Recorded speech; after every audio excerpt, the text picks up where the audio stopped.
أشرقت نفسي بنور من فؤاد. Makanya bicara tentang pajak ini, saudara, ini bagian akhir dari ceramah saya ini. Saya mau ingatkan, ada seorang ulama besar mazhab Syafi'i, mujtahid fil madhab, saudara, itu al-imam Sarafuddin, saudara, Abu Zakaria Yahya ibn Sharaf, yang dijuluki, yang biasa kita kenal dengan sebutan Al-Imamun Nawawi, Imam Nawawi.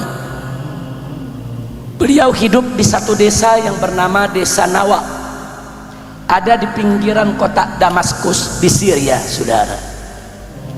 Beliau hidup sederhana, bahkan boleh dikatakan miskin, saudara. Dan beliau kalau punya baju bolong sedikit dijahit sendiri, nggak langsung ganti baju baru, di tangannya ada bolong, dia jahit sendiri, saudara. Sehingga kadang-kadang terkesan seperti compang-camping, padahal orangnya rapi, dijahit dengan rapi baju-baju bolongnya. Tapi jangan lupa, beliau seorang ulama yang sangat dihormati ketika itu, saudara. Nah, ketika itu ada sultan yang berkuasa di Damaskus, saudara. Kekuasaannya membentang dari Mesir sampai ke Damaskus. Dia melihat waktu dia rapat dengan para menterinya bahwa negara ini kekurangan biaya, kas negara kosong, sementara dia harus membayar gaji pegawai, dia harus membiayai tentara untuk menjaga perbatasan, duit sudah tidak ada. Maka itu sepakatlah sang sultan ini bersama para menterinya untuk kumpulkan ulama satu negeri, minta fatwa mereka. Diundang ulama, rame-rame datang ke istana. Nah, kemudian raja menyampaikan, sultan menyampaikan, kita ini kas negara sedang kosong, sementara gaji pegawai, gaji tentara di perbatasan, pembangunan negeri ini membutuhkan biaya besar. Izinkan saya sebagai sultan untuk mengambil pajak dari rakyat. Sebelum itu nggak ada sultan ngambil pajak, saudara. Baru itu sultan mengambil pajak. Nah, ulama mendengar alasan sultan karena darurat, saudara, sepakat, setuju, boleh sultan mengambil pajak dari rakyat untuk membiayai negara, untuk memelihara negara, untuk menjaga negara. Senang sultan. Semua ulama-ulama besar yang hadir membuat petisi fatwa, tanda tangan, setuju. Nah, sebelum mereka pulang, sultan bertanya, apakah masih ada ulama yang perlu aku undang? Minta tanda tangannya, minta persetujuannya. Ini ulama-ulama yang hadir bilang, ada Tuan Sultan. Kelihatannya Anda luput, ada satu ulama yang Anda belum undang. Siapa dia? An-Nawawi. Terus kata Sultan, apa masih perlu undang dia? Apa masih perlu undang dia? Kan kalian ini ulama-ulama besar, ulama-ulama yang dikenal di negeri. Apa kata mereka? Tuan Sultan, walaupun kami sudah setuju, kalau Syekh Nawawi tidak setuju, rakyat akan ikut dia, umat akan ikut dia. Orang ini alim fil fiqh wa fil usul wa fil hadis, saudara, wa fil tafsir, dan dia ini, saudara, muta, ditaati oleh umat. Anak kata Sultan, baik, kalau begitu saya panggil, saya undang.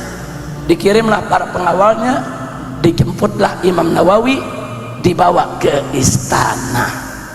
Sampai di istana, Imam Nawawi dipersilakan duduk di atas kursi yang sudah disiapkan. Sultan duduk di atas singgasananya. Sultan mengatakan, ya Syekh, ini ulama semua sudah setuju, aku akan ambil pajak dari rakyat. Nah, kau aku undang, kita minta restunya, minta persetujuannya untuk kau ikut tanda tangani ini. Apa jawab Syekh Nawawi, saudara, Imam Nawawi? Tuan Sultan, saya siap mendukung fatwa ini.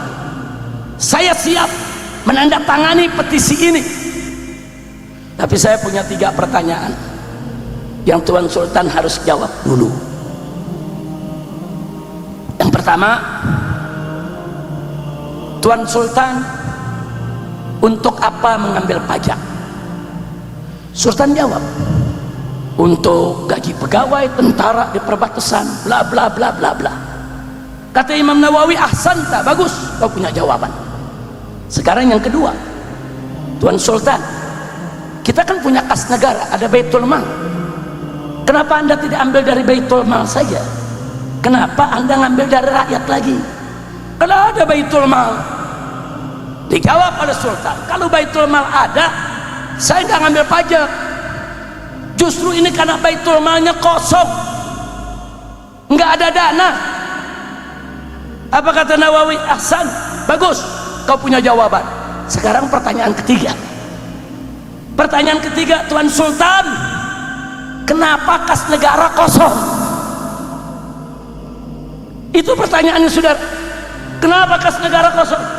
Semua rakyat tahu kemarin banyak intan permata, banyak mutiara, banyak emas, banyak perak. Kemana semua itu?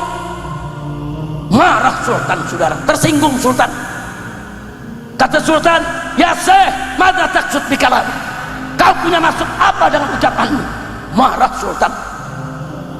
Imam Nawawi dibentak oleh Sultan, saudara, nggak gemetar. Kata Imam Nawawi, Sultan, tunggu dulu, kami tahu siapa engkau. Sebelum kau jadi sultan, kau ini orang miskin, rakyat jelata, rakyat biasa. Dan kami tahu kas negara kita penuh, banyak perbendaharaan negara. Kenapa kosong? Kami juga tahu. Kau bagi-bagi ke menteri-menterimu, kau bagi-bagi ke istri-istrimu, kau bagi-bagi ke putri-putrimu, kau bagi-bagi ke semua pejabat, sehingga kas negara itu kosong. Jadi kalau kau ingin ambil pajak dari rakyat, maka seluruh harta dari kas negara yang kau bagi-bagi untuk pejabatmu, sita dulu, kembalikan ke kas negara. Kalau masih kurang, baru boleh ambil pajak dari rakyat. Takbir. Bagus tidak Imam Nawawi? Adil tidak? Jujur tidak? Amanat tidak? Cerdas tidak? Berani tidak? Takbir. Sallu ala nabi. Marah sultannya, saudara. Jadi kita Imam Nawawi tunggu dulu. Kalau kas negaranya kosong karena memang dipakai untuk memelihara negara, membiayai negara, kurang, ambil pajak dari rakyat. Tapi kalau kas negaranya dikorupsi, tunggu dulu, balikin dulu itu hasil korupsi. Nah kalau udah balik masih kurang, baru ambil pajak. Kalau nggak kurang, nggak boleh ambil pajak dari rakyat. Saya tanya, bagus tidak Imam Nawawi? Jawab yang kompak, setuju tidak dengan Imam Nawawi? Takbir.